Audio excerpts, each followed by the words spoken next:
दूसरा जो कंसल्टेंट है वो कह रहा है जी इस पे एडीपी पे मैं आपका एडमिशन करवा दूंगा। एडीपी एक ऐसी चीज है जैसे मैं इस वक्त यूके में हूँ, मेरा ना 1 साल का वीजा था तो अक्टूबर में खत्म हो जाना और मेरी बीवी ना इस वक्त पाकिस्तान में है, तो हम सोच रहे थे कि किसी तरीके से मैं ना भी वीजा से उधर चले जाऊँ और उनका ना स्टडी का हो जाए।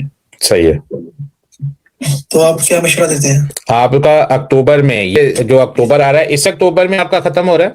हाँ जी, हाँ जी। सही है, तो बेटा आपकी एजुकेशन, अब आपको यहाँ से डिग्री किस चीज की मिलेगी?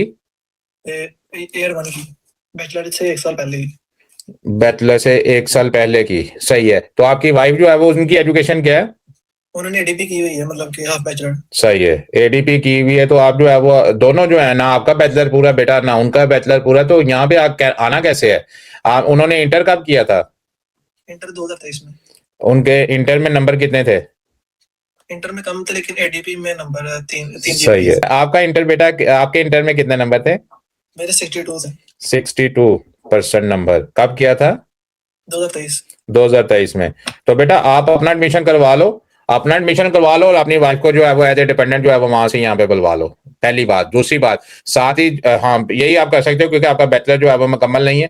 आप अपना एडमिशन करवा लो और अपनी वाइफ को जो है वो अपने ऊपर डिपेंडेंट करवा लो, और जैसे ही आप जो है वो यहाँ पे आओगे, यहाँ पे आके जो है वो जिस भी कंट्री में आओगे, लिथुआनिया में आओगे या जो है वो स्लोवेनिया में आओगे, ये 2 कंट्री हैं जो इस वक्त मैं रिकमेंड कर रहा हूँ, क्योंकि यहाँ पे जो है इंग्लिश में आके जो है वो आप कोई ना कोई स्किल वगैरह सीख या बस का लेसन करके जो है वो आप आके जर्नी में आ सकते हो। तो ये एक अच्छी ऑप्शन है। आप दोनों में से दोनों काम आपके हो जाएंगे। एक तो आप जो है वो यहाँ पे यूरोप में आ जाओगे, 2 साल का टीआरसी मिल जाएगा, बीवी भी साथ में आ जाएगी और साथ में पैसे भी कम लगेंगे। और ना एक ना कंसल्टेंट है तो वो कह रहा था लिथुआनिया का आपकी बीवी का हो जाएगा एडीपी के बेस पे। जी बेटा लगवा लो, अगर वो लगवा के देता है। बहरहाल मेरी जो असेसमेंट है उसमें यही है कि मुश्किल है, नहीं लगेगा कि अगर वो एडमिशन करवा देगा। अगर वो कहता है कि भी मैं वीजा लगवा के देने की जो है वो गारंटी लेता हूं तो उससे करवा लें, और अगर वो कहता है मैं एडमिशन करवा देता हूं, तो आप फिर खुद समझदार हैं कि वो आपको क्या कह रहा है। एडमिशन करवाना एक और बात होती है। देखें बहुत से लोग हैं जो इस चीज में जो